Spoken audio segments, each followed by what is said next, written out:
Good morning, and welcome to this month's edition of Healthy Together Mississippi, third Wednesday Parent Resource Chat. My name is Bettina Campbell, and I am the Social Service Coordinator and Medicaid Assister for CHIP Assister for Oak Hill Regional Community Development Corporation, which is the parent corporation for Healthy Together Mississippi. And joining us today again is our Metrics and Technology Director, Mr. Thomas Robinson. We recognize our Executive Director, Dr. Michael O. Minor, and our Program Director, Sister Lottie Minor. So, our webinars are designed to ensure that we provide current and relevant information and resources that uplift, equip parents and other child care providers with practical tools, timely resources, and faith-rooted encouragement. So we encourage you to share our Healthy Together Mississippi Facebook page and our website, www.healthytogetherms.org. And then we want you to stay tuned for all the exciting new changes that are coming. National Colorectal Cancer Awareness Month is observed annually in March. It's established in 2000 by President Proclamation, and the month is dedicated to raising the awareness about colorectal cancer prevention. It encourages early screenings, and it honors those that are affected by the disease. March is also the National Kidney Month, and it's a time when communities across the country come together to raise awareness about kidney disease. This year's focus is on taking charge of your health and the many factors that go into managing kidney disease. Also, it's National Nutrition Month, and it focuses attention on the importance of making informed food choices and developing sound eating and physical activity habits. And finally, on this past Sunday was the National Baptist Convention USA's Taste Sunday, which is where the congregations come together to share their recipes, to taste the different recipes, and to just think about possibilities of ways that you can make foods more healthier for our families and for our congregations, because y'all know we're going to eat at church. So we want to make sure that we are doing it as healthy as possible. So also, we want to talk about today children and teens with a chronic kidney disorder. And they have, for many reasons, they can have it. Some are present at the time of birth, and others are developed later on because of complications from other health disorders or conditions. And because it develops so slowly, our children and the parents may not be aware of what's going on until it's more advanced, and so they see the conditions are getting worse. So we want you to pay attention to the changes that are going on with your children, and share with your family doctor any problems or any concerns that you might have, and share them as early as possible. You know, sometimes we think, oh, well, it's not what we think it is. Or we become scared, we see the symptoms and we become afraid that it is what we think it is. And we don't go to the doctor in a timely manner. So we want you, after watching this video that we're going to be showing and talking about it with you, we want you to make sure that you are being more observant, and that when you observe these signs, even if you have some doubt, but you think it might be, we want you to go early to the doctors and get your children and yourself checked. So having said that, I'm going to, in just a minute, Duke is going to start our video for us, but I do want to say this, that because when we're watching something, questions might pop up. I want you to make sure that you have your pencil and your paper, and that you're jotting down the questions that as they come up, because you want to take these questions with you to your doctor's office. So now, will you start our video for us? Mr. Robinson, please. Thank you.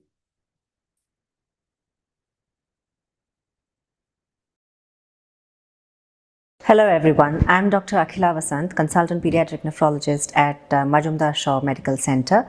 And on the occasion of World Kidney Day, I'm here to talk about chronic kidney disease in children. So what does chronic kidney disease mean? It actually means gradual loss of kidney function. And unfortunately, even with treatment, it does not go away, which means it's a lifelong condition, and it is described in 5 different stages. And eventually, over a period of time, the kidney function declines and it ends in something called as end-stage renal disease, which means to say some blood filtering treatments like dialysis is required, or we require a kidney transplant. So what's the main cause of kidney disease in children? So in children, birth defects, like sometimes absence of the kidneys, or the kidneys are not formed very well, or some hereditary causes, like some genetic defects, are one of the commonest causes. So what we call as congenital abnormalities of the kidney and the urinary tract. This amounts to around 2/3 of the problems of children with kidney disease. After this, we would think that infections, like infection-related swelling in the kidneys, what we call as glomerulonephritis or HUS, can be one of the reasons for kidney disease, or other reasons like nephrotic syndrome or any other systemic illnesses like diabetes or lupus or other causes are lower down on the list. So how do we actually diagnose kidney disease in children? Until you lose 90% of your kidney function, you do not develop any signs or symptoms of kidney disease, which means to say chronic kidney disease is actually a silent killer. So in children, the main thing to look out for is poor growth. So especially when you take your children for vaccinations, make sure that your children are actually growing well. So polyuria and polydipsia, which means to say drinking more water and passing more urine, could be one of the early signs of chronic kidney disease. The other things are late signs of chronic kidney disease could be tiredness, vomiting, not wanting to eat, or swelling or of the whole body, or passing very little urine. These are all the late signs when you've already reached the stage of dialysis. So in that case, we next come to the question as in which group of children should we actually screen? Because I'm telling you that this is a silent disease. Then should we just screen all children? Maybe not. Maybe we should focus on certain group of children. So say for example, if there is some family history of kidney disease in children, or if say in the pregnancy scans or the antenatal scans there have been some abnormalities which are found, then definitely they should be followed up. Or if your child is a low birth weight baby or a premature baby, or in the newborn period your child has had some acute kidney injury, not only in the newborn period, at any stage in childhood, if there has been acute kidney injury, that definitely needs to be followed up. Or if there has been any blockage in the urinary tract at any point of time, or if your child has had recurrent urinary tract infections with the condition called as vesico-ureteric reflux, which means to say the urine is going back from the bladder back to the kidneys.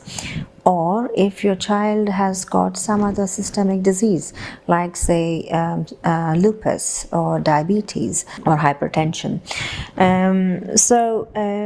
These are basically the group of children which we would definitely like to screen for kidney disease. What does a doctor do? So I'm telling you that kidney disease is not treatable. It does not go away.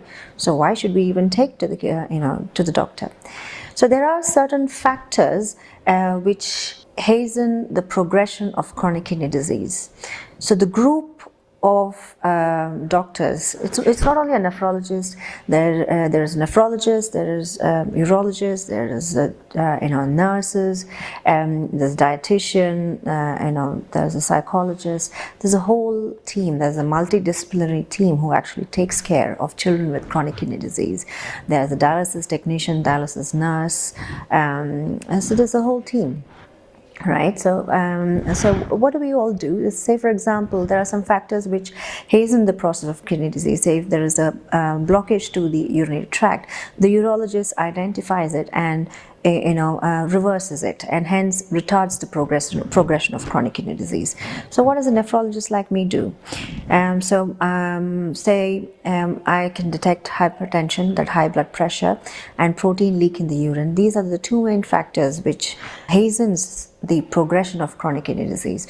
So I can give medicines called as ACE inhibitors or ARBs, which retards the progression of chronic kidney disease, and the children can maintain their own lives with their own kidneys for as long as possible. And not only that, the dietitian can advise the families about a specific diet which needs to be followed according to their blood reports. So that's very important. And I also advise them on how to control all the comorbid factors. Say, for example, anemia, which means to say low hemoglobin, or bone disease, which is one of the complications of chronic kidney disease, or acidosis or high acid levels. So all of these comorbid factors, if we try to give medicines and try to keep them under much control, the child feels much better and can lead a much better life, and hence despite having chronic kidney disease, live a good quality life, as well as the progression of the chronic kidney disease can actually be slowed down. So we advise parents that not to use non-steroidal agents, NSAIDs. And we tell them, not to let their children get dehydrated. So a lot of these, advise not to use any medicines like nephrotoxic agents. So agents which can, harm the kidneys, or any of the native medicines. So we do their blood tests at regular intervals, do the scans at regular intervals. So as I said, when you look at a child with chronic kidney disease, you'll not be able to make out any signs. So only by means of a blood test in terms of creatinine, or by doing a scan, we'll be able to make out any progression of the disease. And hence, these are the small changes which we detect, and we try to see if we can slow down the process in some way. And that is the whole process of frequent, outpatient visits, because many parents have this constant, question, what is the point of going to the, doctors over so many years? Child has not got better, child has not been cured. So one thing they need to understand is there's no cure. We only can keep them under control, and we can prevent, or we can retard, or we can slow down the progression of chronic kidney disease, because at some stage in the future it will, and it will, or there is a high likelihood of it ending up in end-stage renal disease. And children with chronic kidney disease, have their own challenges, because they have relationship problems, they have behavioral problems, they have learning difficulties, and it is not very easy. So they have a lot of psychological issues, which is dealt with the psychologists. So it is a whole package which we have to deal with when a child is growing up with chronic kidney disease. I mean, this is about chronic kidney disease, but I would like to leave a message for in general on the event of the World Kidney Day. I would like to leave a message about how to take care of your kidneys, of your child's kidneys. Number one, make sure that they drink plenty of fluids. Make sure that they pass urine at regular intervals. Number two, eat healthy, which means to say fruits and vegetables. Reduce your junk food intake and snacks intake. And let them go out and play, and reduce the time on the gadgets and TV and mobile, because they're just going to pile up on weight. So they definitely need to reduce their weight. So that can happen only with exercise when they go out and play. So that's very important. And when they fall ill, try not to use medicines like Brufen or Meftal, and try to give them just simple, paracetamol, and do not, self-medicate, or just don't give them medicines without any knowledge. Always consult your doctor. So, and if you think that your child already may have some kidney problem or any other systemic illness, please consult your doctor, and then you might want to get your child's kidney function tested. So these are the things which I would advise, simple things to protect your child's kidney health. Thank you.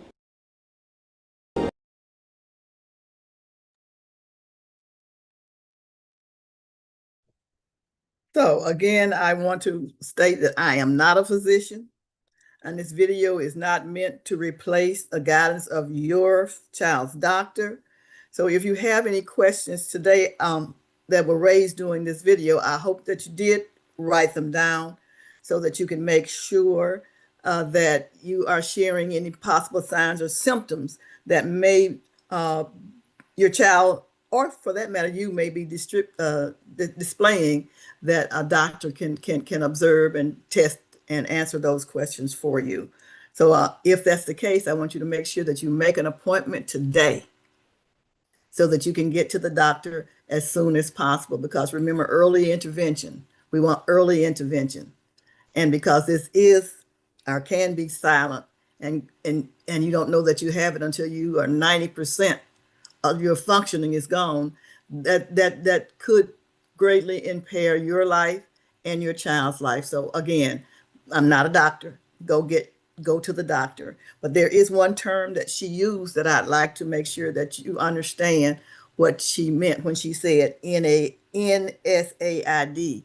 So that's non-steroidal anti-inflammatory drugs, and those are drugs like ibuprofen, naproxen, or aspirin, and these are drugs that are used to reduce pain, reduce inflammation, and reduce fevers. So you don't want to make sure that you are not giving your child, who might possibly already have some kidney damage or may develop kidney damage, by you over medicating them with these types of medications. So you want to make sure that you are giving your child always the proper medication. So when dealing with over the counter drugs, make sure that you have talked to your doctor first before you share them with your child.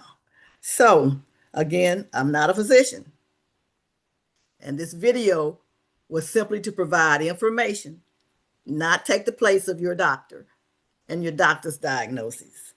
So every year on March 10th and throughout the month of March, local, state, federal, and national organizations come together to shed light on the impact of HIV and AIDS on women and girls, and to show their support for those at risk of living with HIV. So this year is the 20th year that we've actually had this observance going on. And here at the Hill Hernando and Mid-South churches, we have had for the last 8 years a Women and Girls Health Awareness Conference in honor of Women and Girls HIV/AIDS Awareness Day. And so we wanted to make sure that you are aware, because again, this is another area that you need to be very proactive with in making sure that you and your children are safe and healthy. So today we are going to have with us Mrs. Erica Harris. She's the executive coach and founder of Purposeful Seed. And she states that a purposeful seed helps high achieving women align who they are with how they lead in work, life, and legacy.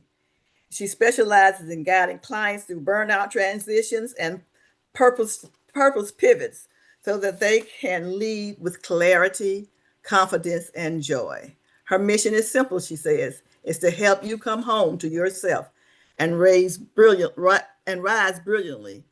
And I'm going to say just a little bit more about this young lady, because I have known this young lady forever. She grew up at church at Metropolitan Baptist Church in Flint, Michigan, where I was a member. And she and my daughter became very good friends. And she is like a second daughter to me. And I am so proud of her accomplishments. And I know that she is going to share a lot with us today. And welcome, welcome, welcome, Erica.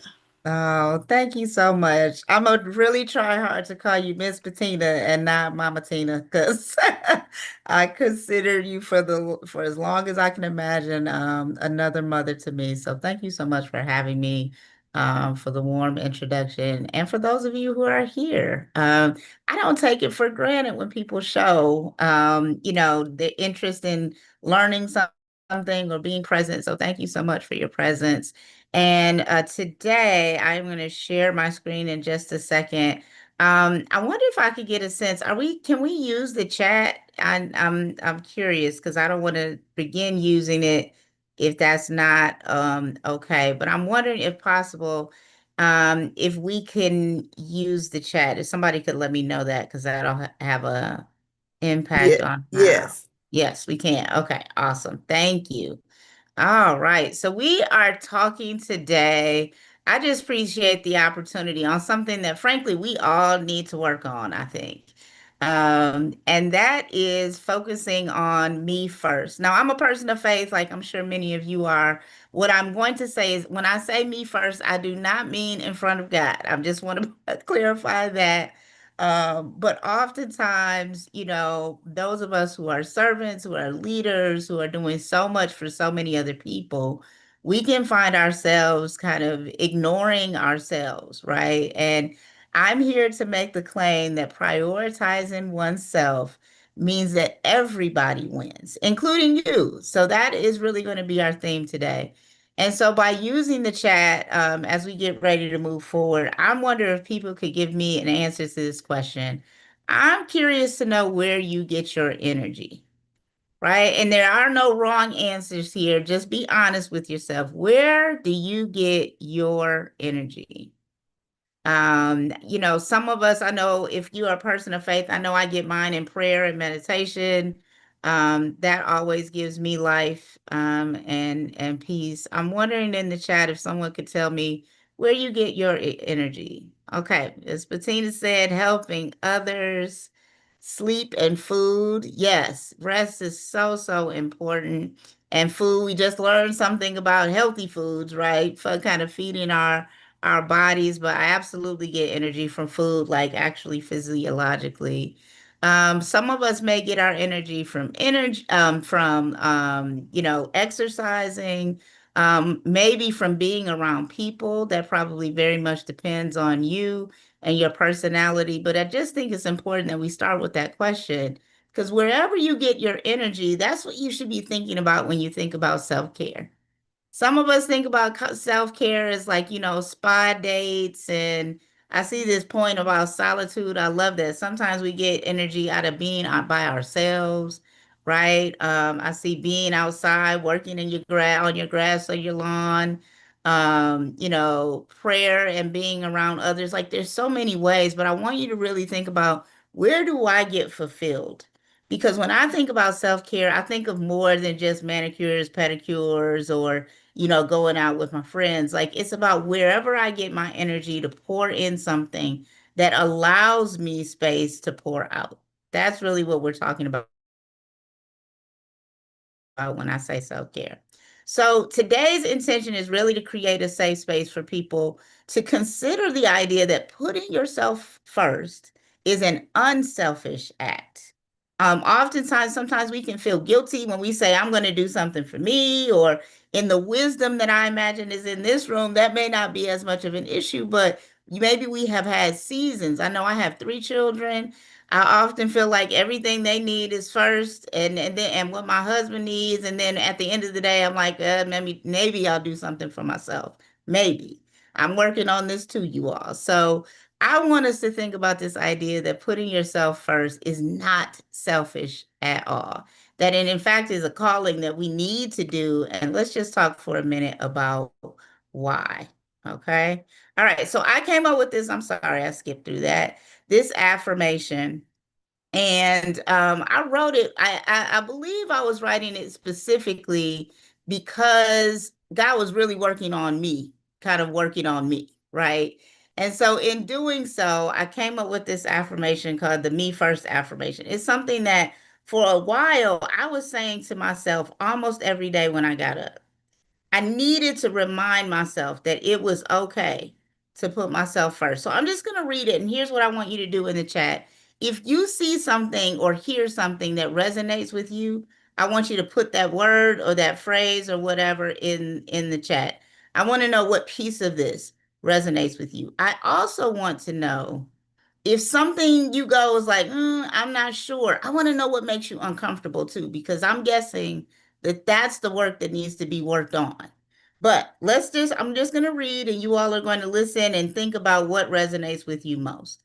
And the affirmation goes, I am my number one priority. I put myself first. Everyone wins when I take care of me. When I honor myself, I honor my ancestors. And so I choose joy. I live in purpose and with intention.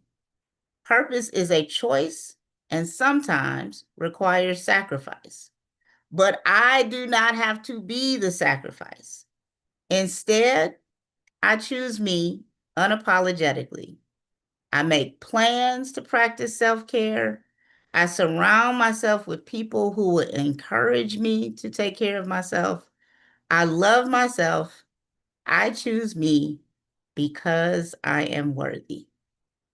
All right, so I am curious as I leave this on the screen, I want to know what part of that spoke to you in some kind of way. Maybe it was a word, maybe it was a phrase.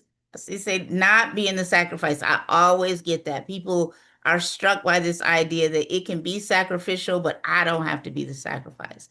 That everyone wins when you take care of yourself unapologetically, right? You don't have to apologize for saying, you know what, I need a nap.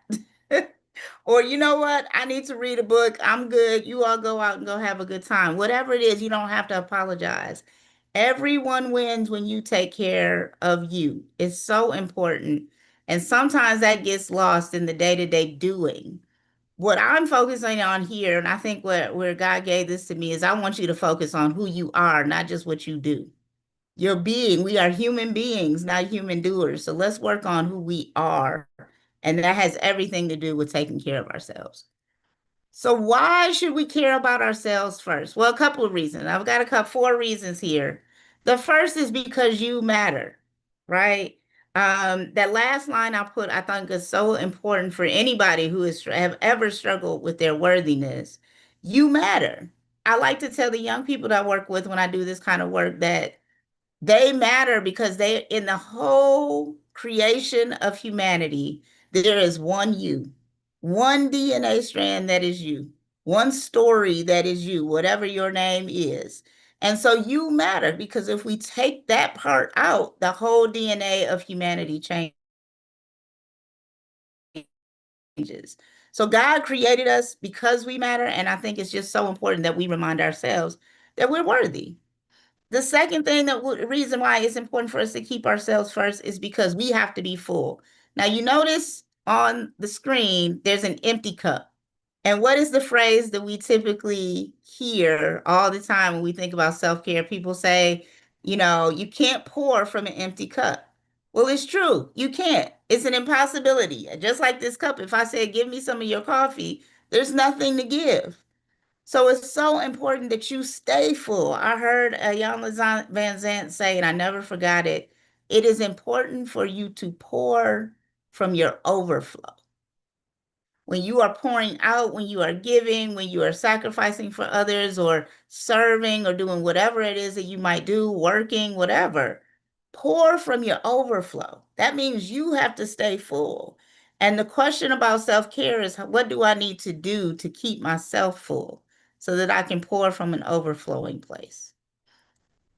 The two other reasons about why you first is because certainly it is a prerequisite to being able to serve and lead others, right? In order to love others, you have to know I'm worthy of it, right? I cannot serve someone and believe that they're worthy of love if I don't believe I am. Have you ever heard the phrase, hurt people hurt people? So if we are serving ourselves, if we are wounded or if we are tired or whatever it might is, it's going to surface as we try to love other people. So it's so important that we take care of ourselves. And then finally, it's important because everybody wins. When I take care of me, everybody wins. I think about this relative to my kids.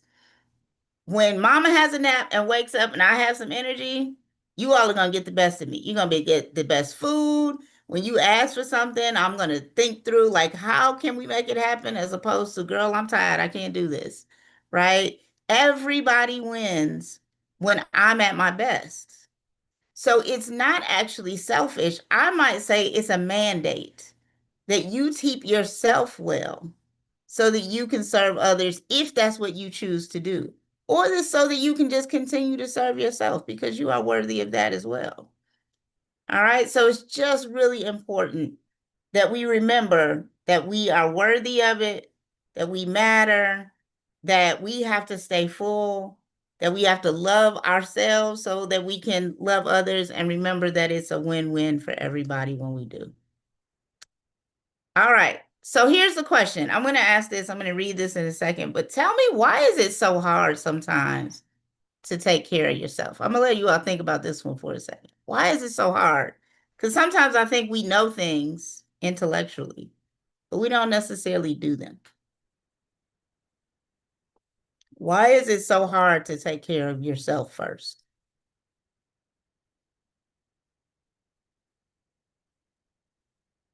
Feel free to come and put it in the chat. What do you think? Why is it so hard?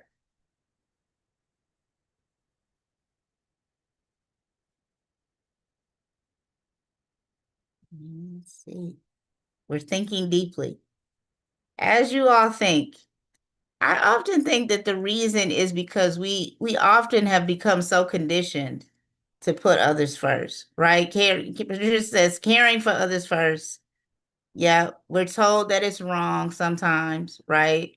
We're told it's selfish from very young. Oh, don't think about you, just do for everybody else, right? And when you say, I want to do something for yourself, sometimes you get pushback because somebody wants something from you, right? The needs of others seem to be a priority or obligation, right? Like, what you need is more important than me. But that's like saying that, your humanity is more than my humanity. That's not true. I don't have to downgrade you to uplift me, right? But we often do that, right? And we are told, unfortunately, we're conditioned, I think, to say family comes first. Well, family comes first, but I'm family too. And we can feel guilty. I like that. That's just an honest, statement, that sometimes we just feel guilty. We feel bad because we might need to do something for ourselves. But, when I was a student, I studied political science when I was in college. And I'm going to acknowledge this. This might sound a little bit political as I'm reading Audre Lorde here, but I want you to think about it. This is just who Erica is, right? Um, it can be difficult, I think, often because the world tells us not to do this. Somebody said that we're told not to. We are told it is wrong. It is an absolute counter narrative. It's counter to what we are told to take care of ourselves, especially, I'm going to say, especially sometimes for minorities, for women of color, for, people who have been in a minority group. We have been told, no, everybody else first. And so Audre Lorde says here that caring for myself is not self-indulgence. It's self-preservation. It's necessary.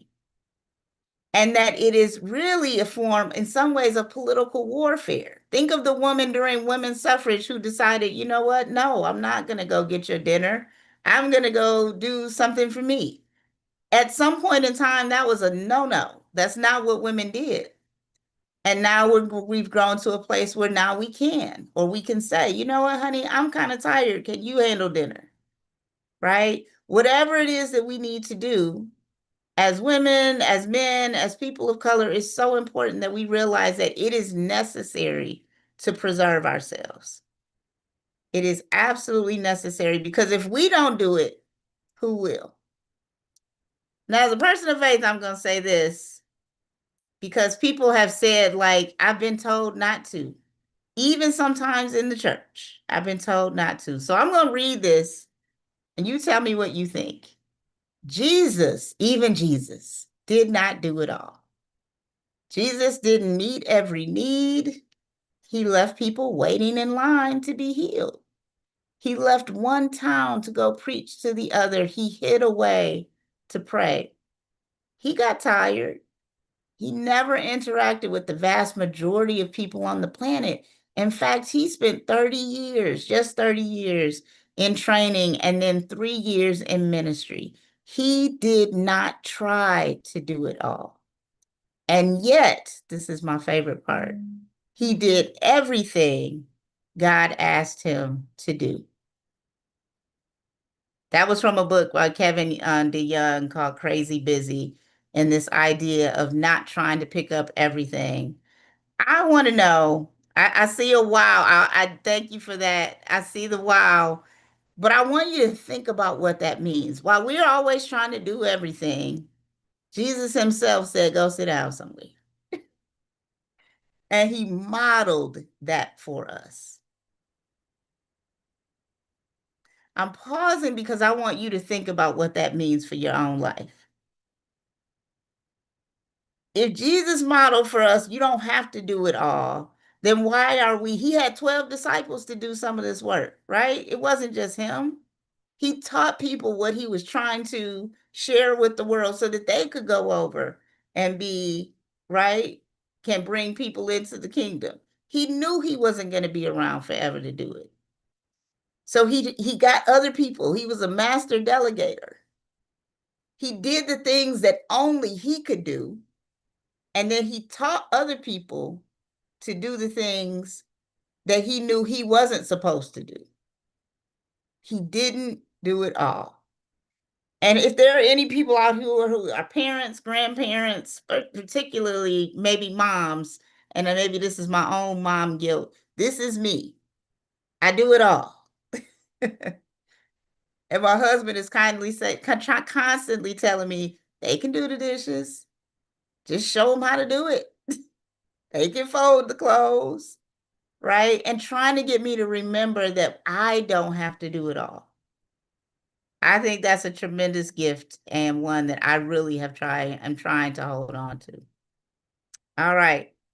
So as a reminder, I want you to keep in mind that it is just not selfish to take care of yourself. I personally think it's kind of selfish to not do so, because when you are not at your best, you cannot be your best. So what I want you to do next, and these are like, this is where Erica moves into coaching. I'm going to close down in just a second. Is for you to think about, what are some goals for yourself around self-care? What can you do? Self-care happens in many different ways. It can be physical, it can be mental, spiritual, if you pray, if you meditate, you spend the quiet time, or it can be emotional. So I want you just for a second, if you've got I know you got your pen and paper from earlier, maybe write down one in each one of these areas that might be something that you want to work on. You don't have to do them all at once, but maybe physical is going to the gym or taking a walk as the weather breaks. I'm in Chicago, so I got to wait a little longer. Maybe mental is just breathing, right? And thinking about being aware of my mental health. Maybe spiritual is going and being at a church or at a congregation or at a synagogue, like doing something spiritual that kind of edifies my spirit and my soul. What would it be also emotionally to take care of yourself? And if you are brave enough to put any answer in the chat, we would love to see it. What is it that we could work on around our self-care? And I say if you're brave enough only because we don't have to always share what it is that we're working on. We don't always have to. We can choose to, but we don't always have to. All right. Trying to see in the chat if anybody can share, if anyone shared. Ooh, somebody said declining calls from people that drain me. Can I get an amen? You know you don't want to pick up that call from whoever it might be, because what is it going to be? It's going to be draining for you. Take all of your energy, all of your time. Now you get off the call, you have no energy for you or your others, your loved ones, and you don't have what you need to go pour in. I heard also Iyanla Vanzant say, when you give to someone else what it is that you know you needed, you make them a thief. You let them steal your joy, your time, your energy, right? So amen to that. I see that. That's a really awesome one. Say no. The physical piece. And sometimes it can be simple.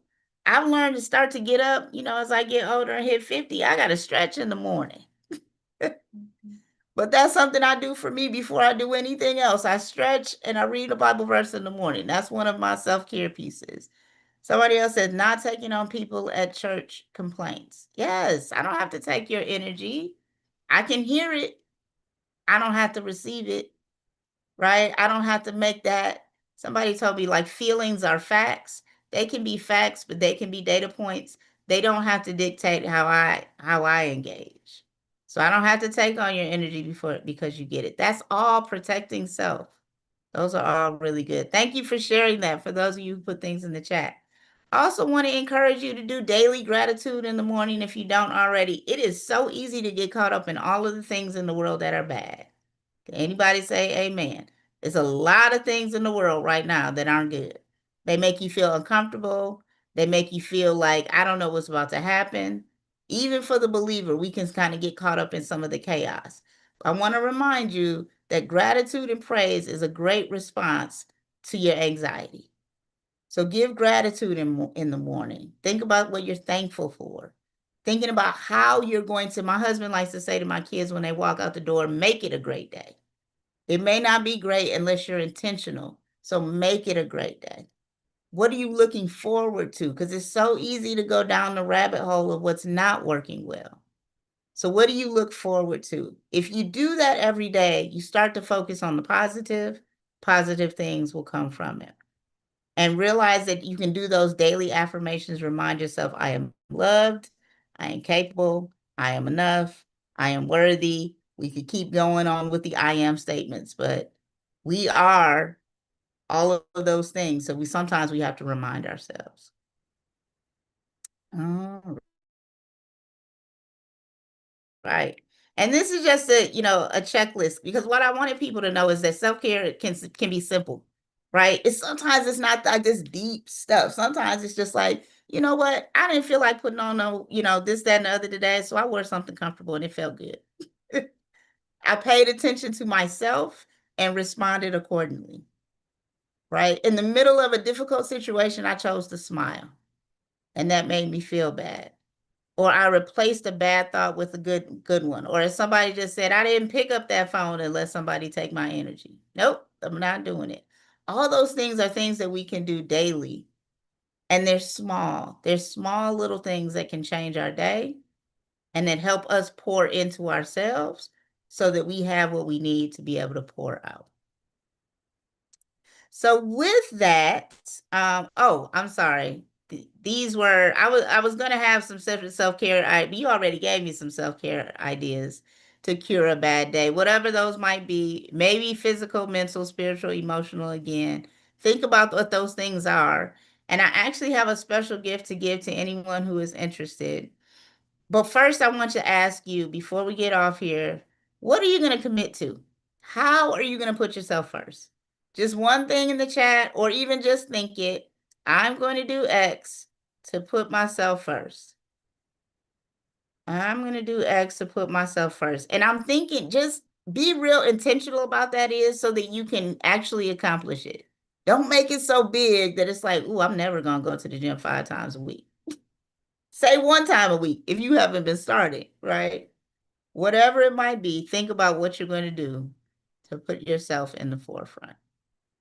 All right, so I have a special gift that I'm going to put in the chat for anybody who might be interested in actually writing these things down, putting it in a journal. I have an electronic journal that anyone who wants it can get. I'm going to come off of share. Miss Bettina is going to ask me some questions, but I'm going to put something in the chat for a quick second, just as my gift to anyone who is out there today. I thank you for listening.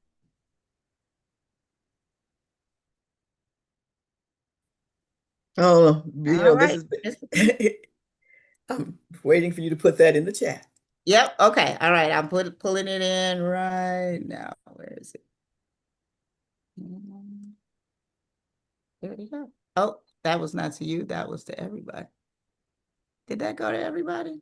Yes, Okay. wonderful.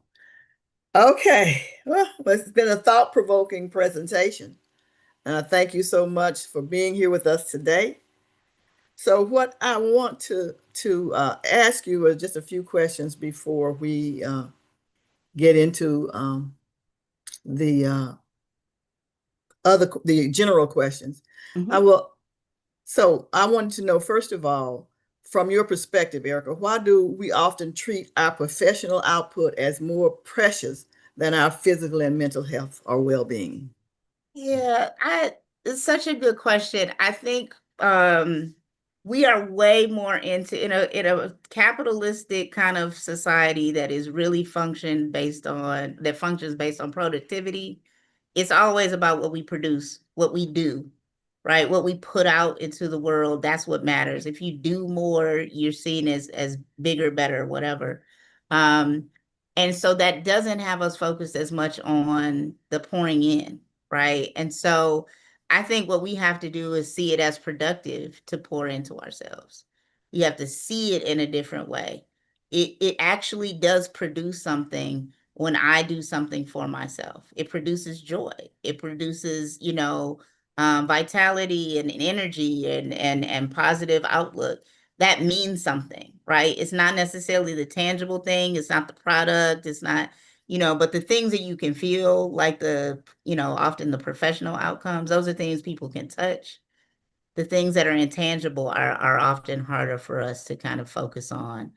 And I think people don't, they internalize, but they don't necessarily tell people, this is what I'm doing. This is how I'm taking care of myself. It's a very private experience because they may be concerned about how people will receive that. Right. So, but I think if everyone wins when I pour into myself, it's okay for me to do so and to be more public about it. So you kind of answered my next question a little. I want to just expound on is how do we change that paradigm? It's Mm-hmm. so easy to say what we don't, but how can we change that paradigm? Yeah. And I think I tried to, give a couple of ideas about why we don't. It's hard to because we've been conditioned to not, right? But I think the way that we do it is that we accept that we're worthy of it. And then, we surround ourselves with people who are going to encourage us in it, right? So don't call the friend that you know is going to be Debbie Downer when you're having a moment. Call the one who's going to lift you up, right? And lean into people who do see it as important. I like to call my friends who are better at self-care when I'm not, because they will call me out. And they will say like, "Hey, Erica, what are you doing for yourself?" Or they'll say, "How are you?" And I'll tell them about the kids, and they're like, That's not what I asked you.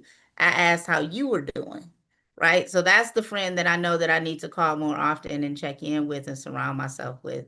So surrounding yourself with people who are going to be supportive of it, and then just being really, really intentional about it. This is why you write it down.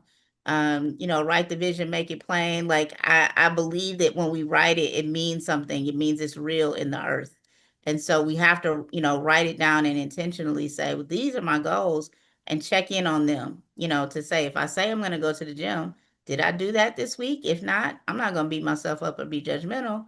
What am I going to do differently next week? Right. So the intention, which is why I created the journal, is for people to really write it down so they can hold themselves accountable. And then if you surround yourself with people who are going to say, hey, what about that journal? How are you doing with that? Then you have another level of accountability that also works. It sounds like what you're saying too is that it's something that you have to do continually. Mm-hmm. You said be intentional about it because sometimes we have the intentions of doing something Right. and we get started and then life gets in the way and we forget about it and next thing you know we're doing that same old thing. So when we slip up, intentionally pull ourselves back to making sure that we are putting ourselves first and we are getting the rest that we deserve because we do a lot of times we are engaged in activities or events or something where we do a lot of positive affirmations, but once we walk out the door we forget that affirmation, It all and goes so out the same it's way with Bible verses. yes. We know it, we can say it, but there's a difference between knowing it and being it. So you have to not only know it but then you have to believe it, and then you have to actually actualize it. And Wonderful. that full loop is what allows you, and you got to do it every day, and that's what makes it hard. But if you fall off, what I have learned is fall off and just get back up, right? Fall down and get back up. Like, you know, there's no judgment. Perfection is not the goal. Consistency is the goal. So don't let a day or two or a week or a month even kind of say, okay, I can get back to it because I know I'm better when I do so. Wonderful. So now my final question is, earlier I mentioned March 10th being National Women and Girls HIV/AIDS Awareness Day. Mm-hmm. Can you explain a bit how #MeFirst relates? Yeah. So I heard you say earlier, when we were talking about HIV, but also about the kidney failure and things like that, people are fearful of the knowing. And I will say in my own personal experience, I'm a breast cancer survivor. I was scared. I felt something and I was scared to go get it checked out. I was scared to put myself first because I was scared of what I would hear. But that wait cost me greatly. I went from what may have been stage 1 to stage 3 because I waited. And I think, the same is true with any illness, is right. If you don't, but I wish I had loved myself enough to say, girl, like, check this out because you matter. Yes, the kids have to do all of the things, but go check that out. And if aren't here, right? If something is wrong and you're not here, you can't take care of them anyway. That's what got me to actually go. So I think that what we have to do is remind ourselves that if I take care of me, right, other people will benefit, but I'm worth that, right? I am worth the doctor visit. I'm worth, and no matter even if I have an illness, I'm still worthy of taking care of myself. And I had to do that through chemo and surgery and radiation and all of the things, as would a person who has, HIV. It's the constant care for self so that I can stay and remain healthy. And there's so many different examples of people who have been able to do that and live with that disease and still live a beautiful and prosperous life. But it has to, as you said, it's got to be intentional and on purpose. It has to be intentional and all purpose. And I'm going to step back a moment from the treatment and say, also taking care of me means that I'm going to do the things that I need to do to practice prevention. And I'm going to find out, I'm going to get that knowledge, and I'm going to use that knowledge not to just share it with someone else, which I would do, but to apply it to my life, to be honest about what behaviors and what attitudes that I have that may be putting me at risk. And I really like the way that you say write it down, write the vision, make it plain. That's right. And then part of making that plain and writing that vision is making a plan. How did I do this in the past? Did that work? Well, no, but so what can I do in the future? Why didn't it work? How can I make it work for me now? Or how can I be honest with myself and say, that's just altogether not going to work for me. So I need to do this over here and then do that. So, so it's been, like I said earlier, it's been a thought-provoking presentation. And again, thank you so much. And we will make sure that we leave time for people to ask you questions. But in discussing in this discussion, I wanted to end by posing another thought-provoking question to our listeners. And that is, if the people who are looking up to you, such as your children, your siblings, your colleagues, your church friends, whoever, if they mirrored your exact habits of self-neglect, would you be proud of the life that you've modeled for them, or would you be worried about them? So, if you are, again, make sure that you share this with other people, but I want to also make sure that those on Zoom, that put your answer. If you have questions or comments, you can put it in the chat. If you're on Facebook, please put it in your share in your comment section, and we will make sure that those questions get asked for you. So we're ready for questions or comments. If you're on Zoom, you may also open up your mic and verbalize your comments.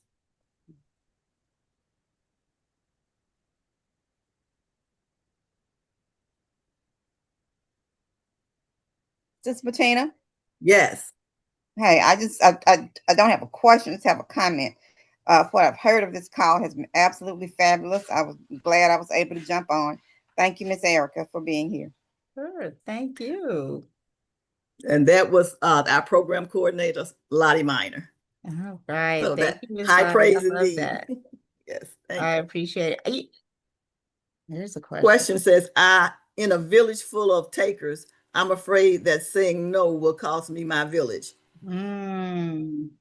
Okay. What is a good way to handle this? So that's such a good question, because isn't that really some of the reason why we don't say no, is because we're afraid of the loss that might come with it. But here's what I would encourage you to think about is, what is the loss to me if I say yes? Right? Because most of the time we're thinking about other people's no, or their loss, or their response. But if I say yes, what is the cost to me? And if that cost to me is too great, I should probably say no. And if that means that you can't be in my village before, or you choose to not be, you probably weren't supposed to be in my village anyway.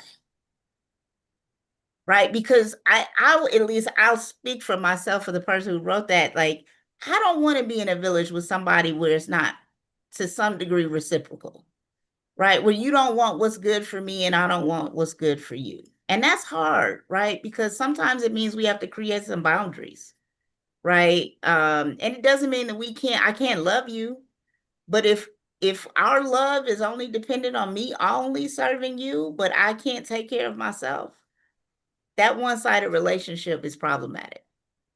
So think about the cost, and the way to handle it is to say, you know what, I might really, I see why you might be asking me for this or need that. I can't do it now. Maybe offer another option. Give them other ideas of either who could do it, maybe somebody else in the network can do it, or, maybe there's another way that they might be able to do it themselves, or say, I can't do it now. I'd be willing to do it in 2 weeks. Right, because sometimes it's like in this season right now, I'm tired, so I have to say no. Maybe there's a way to do it later, but don't give up what is necessary for you. Again, when you give away to someone what it is that you need, you make them a thief. And so rather than do that, do what you need first and allow them to respond accordingly. You're not responsible for their response. You're only responsible for yours. Let me add just a little bit to that. What I've learned too, Erica, is that to ask myself, why am I going to do it? Mm. And if I'm doing it simply because I'm trying to show you that that's the way that I want to be treated, forget it, because it's not going to work. They will stay. Your village will stay there as long as you are doing, because that's what the whole thing is. You're giving up yourself for them. And as long as you're doing that, they're going to be happy with that. But if you're doing it because then so you shouldn't do it for that reason. Mm-hmm. But if you're doing it because it's something that you truly want to do, then do it. But explain to them that you're doing it. I'm doing it this time because I want to do it and I have time to do it. Next time I might not want to do it, or I might not have time. Mm-hmm. And as Erica said, if it's not a reciprocal relationship, then maybe you need to ask yourself, what are you truly getting out of that relationship that allows you to stay in it? Mm-hmm. And then begin to change those things. Mm-hmm. Okay. It's a really good question. So it was, and I'm looking at it, and there are a lot of good comments too. So I'm looking at the time too, and unfortunately, because we are coming up on the 12 o'clock, and we want to give people, be respectful of people's time, I'm going to again, thank you for being here with us. And I want to remind everybody that self-care is important because it directly affects how our body handles stress, how our immune system functions well, and how effectively we show up for other people. So can't show up for everybody else if I'm not showing up first for myself, as Erica has said. So some friendly reminders. Ask Mary and Pat Zoom webinar will be 6 p.m. Monday, March 30th. Let's Let's Talk Real Estate with Area Mays. Maybe I said 11 a.m. I have Thursday, March 25th. If that's not correct, do please put in the chat when it is. And then finally, I wanted to let you know that next third Wednesday Parent Resource Chat webinar will be held on Wednesday, April the 15th, and in support of April's Health Observances and Minority Health Month, we're going to focus on autism awareness. Also, I want to make you please to join us and encourage your family and friends to join us, because we'll be sharing some wonderful information and resources, and knowledge and resources is what we all need in order to live a better life. And so you may learn more about us at our website, www.healthytogethermississippi.org. And once again, we acknowledge our Executive Director, Dr. Michael O. Minor, and our Program Director, Lottie Minor. This has been a production of Oak Hill Regional Community Development Corporation, empowering parents and strengthening families in the Mid-South region and throughout the state of Mississippi. For those of you who are on Facebook or YouTube, I want to wish you a happy day, and you continue to have a blessed day. And thank you so very much for joining us. For those of you who are on Zoom, we ask you to stay around for a few minutes. And if you have other questions or more questions or comments for Sister Harris, you may make them at that time. And have a blessed day.